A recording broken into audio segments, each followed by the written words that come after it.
Dear student, आज हम बात करेंगे थायराइड कैंसर के बारे में। थायराइड कैंसर में हमारे पास जो टाइप्स हैं वो हैं, सब number 1 papillary carcinoma. Papillary carcinoma so thyroid cancer. Thyroid cancer में हमारे पास जो सबसे पहला टाइप है वो है papillary carcinoma.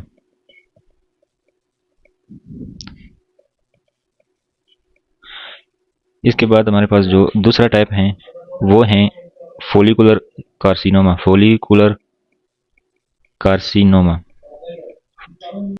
Then we have medullary carcinoma. Third number पे हमारे पास कौन सा है? Medullary carcinoma. And then we have fourth number पे अनडिफरेंशिएटेड या एनाप्लास्टिक कार्सिनोमा। तो ये हमारे पास 4 किस्म के क्या हैं? थायराइड कैंसर हैं। Now how we diagnose thyroid cancer? तो एमसीक्यूज में आ सकते हैं, तो हम करेंगे fine needle aspiration. FNE mean fine needle aspiration, यानी नीडल के जरिए से हम टिश्यूज लेते हैं और वो की बायोप्सी करते हैं और फिर हम मालूम करते हैं कि किस टाइप का कार्सिनोमा है या नहीं है। And then we have treatment. तो मेन जो ट्रीटमेंट है वो हमारे पास क्या है? Removal of thyroid gland, thyroidectomy, that is called as a thyroidectomy. Thyroidectomy का मतलब क्या है? Removal of thyroid gland. तो अगर हम थायराइडेक्टम ग्लैंड को रिमूव करें यानी थायराइडेक्टमी कर ले तो इसकी कॉम्प्लिकेशन जो है क्या क्या हो सकती हैं, ये बुक में भी डिस्कस किया हुआ है। तो अगर हम सर्जरी कर ले थायराइड ग्लैंड की और थायराइड ग्लैंड को रिमूव करें तो उसकी क्या क्या कॉम्प्लिकेशन हमारे पास हो सकती हैं। तो इन कॉम्प्लिकेशन में देखिए, अगर हम थायराइड ग्लैंड को रिमूव करें तो हम साथ में एक और ग्लैंड भी रिमूव करेंगे जिसका नाम है पैराथायराइड ग्लैंड। तो पैराथायराइड ग्लैंड का काम ये होता है कि वो पैराथायराइड हार्मोन को रिलीज करता है। And this parathyroid hormone cause increase level of calcium in the blood. So if we remove thyroid gland, we will also remove parathyroid gland, and thus the level of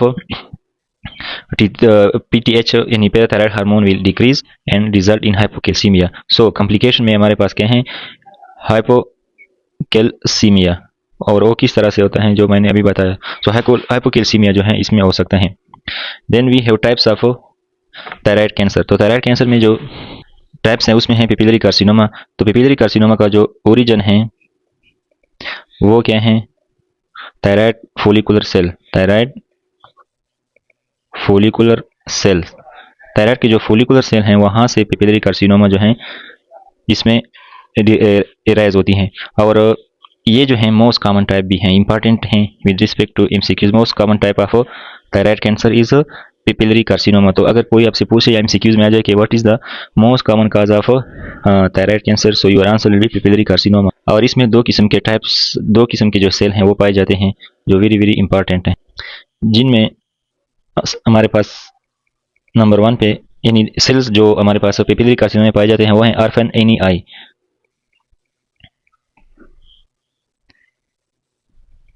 ये एक किस्म के cells हैं। And then we have some bodies that are known as psammoma bodies. Psammoma bodies, तो दो किस्म के cells हैं, एक है orphan Annie eye and then we have psammoma bodies that are found in papillary carcinoma. इसके अलावा इसमें अगर रेट RET जीन या PTC और BRAF इन जीन का म्यूटेशन हो जाए तो इसमें इसके चांसेस जो हैं बढ़ जाते हैं, यानी risk of occurrence of papillary carcinoma increase with these gene mutation. And child irradiation, childhood यानी बच्चे अगर रेडिएशन को ज़्यादा एक्सपोज हो तो इस वजह से भी इन कैंसर के चांसेस जो हैं बढ़ जाते हैं। So these are the risk factors. ये क्या हैं? रिस्क फैक्टर्स हैं फॉर पेपिलरी कार्सिनोमा। ये जो हैं मोस्ट प्रीवेलेंट हैं, ठीक है? क्या हैं? Most prevalent type of cancer, लेकिन इसकी प्रोग्नोसिस जो है गुड है, गुड प्रोग्नोसिस।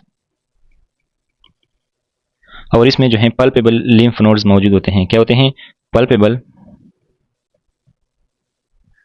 Lymph nodes.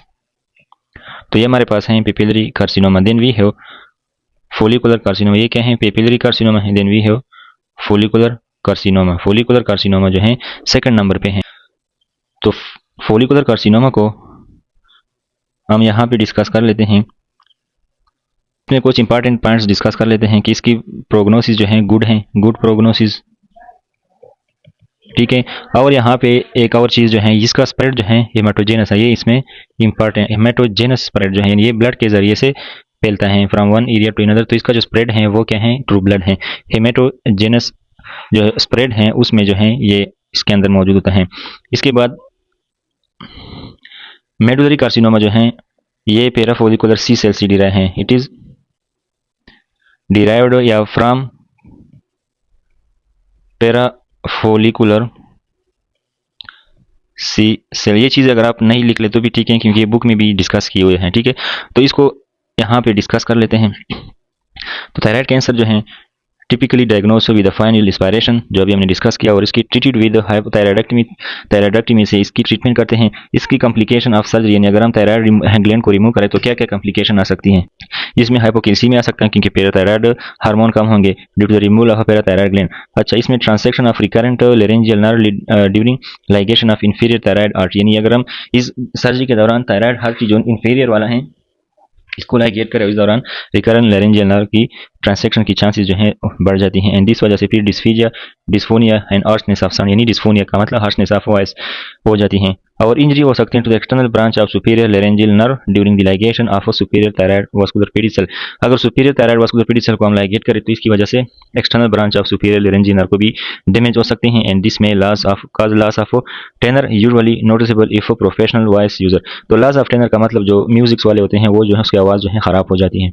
अब हमारे पास इसके टाइप्स हैं। पिपिलरी कार्सिनोमा, जिस तरह मैंने बताया कि ये क्या है, मोस्ट कॉमन टाइप है empty appearing nuclei with central clearing अर्फन any I, इसको क्या बोलते हैं, एरफन एनी आई, जिस तरह यहाँ पे दिखाया गया है, ठीक है। तो ये हमारे पास क्या दिखाया गया है, एरफन एनी आई है, this one is orphan Annie आई।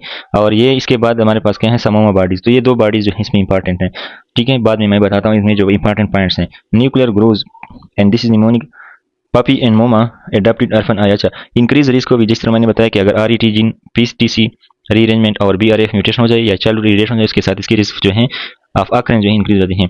ये क्या है, पिपिलरी कार्सिनोमा जो है मोस्ट प्रीवेलेंट है, palpable in lymph nodes and good prognosis जो है इसमें होती हैं। इसके बाद हमारे पास है फोलिकुलर कार्सिनोमा, इसकी प्रोग्नोसिस गुड है। अब यहाँ पे इन्वेट करता है थायराइड कैप्सूल एंड वास्कुलेचर। जिस तरह हमने थायराइड इडोनोमा में कहा पढ़ा था कि ये जो है वहाँ पे absence of capsular and vascular invasion होता है, ठीक है। लेकिन फोलिकुलर कार्सिनोमा में क्या होता है, ये इन्वेट करता है कैप्सूल एंड वास्कुलर को, यानी capsular and vascular invasion is present unlike follicular adenoma जहाँ पे ये नहीं होता। यूनिफॉर्म फोलिकल्स बनते हैं, haematogenous spread is common, this is important. और ये एसोसिएटेड है with RS mutation and PPARY gamma mutate translocation. तो ये रास म्यूटेशन और PX eight and PPAR gamma translocation के साथ क्या है, एसोसिएटेड हैं। Fine needle aspiration cytology may not be able to distinguish between follicular adenoma and carcinoma। अब यहाँ पे इंपॉर्टेंट चीज़, अगर हम इसकी डायग्नोसिस करना चाहे तो हमें फाइन नीडल एस्पायरेशन ये बता देगा कि ये थायराइड कैंसर है, लेकिन उसमें हम ये नहीं फर्क कर सकते, यानी फाइनल एस्पायरेशन जो है वो हमें ये नहीं बता सकता कि ये फोलिकुलर कार्सिनोमा है या थायराइड एडिनोमा है।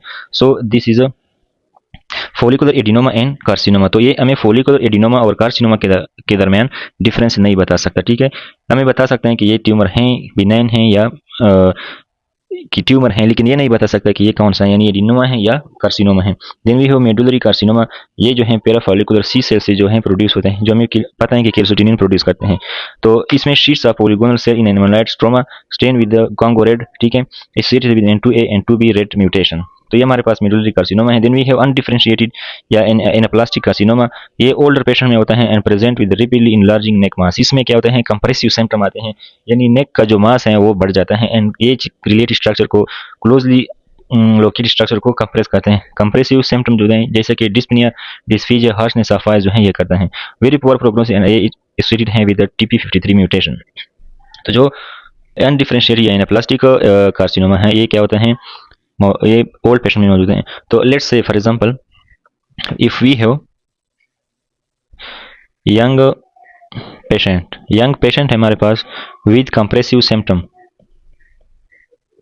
कंप्रेसिव सिम्टम्स का मतलब क्या है कि मास की वजह से रिलेटेड स्ट्रक्चर को कंप्रेस करना थायराइड ग्लैंड के अंदर, तो ये रिडल थायराइडाइटिस होगा।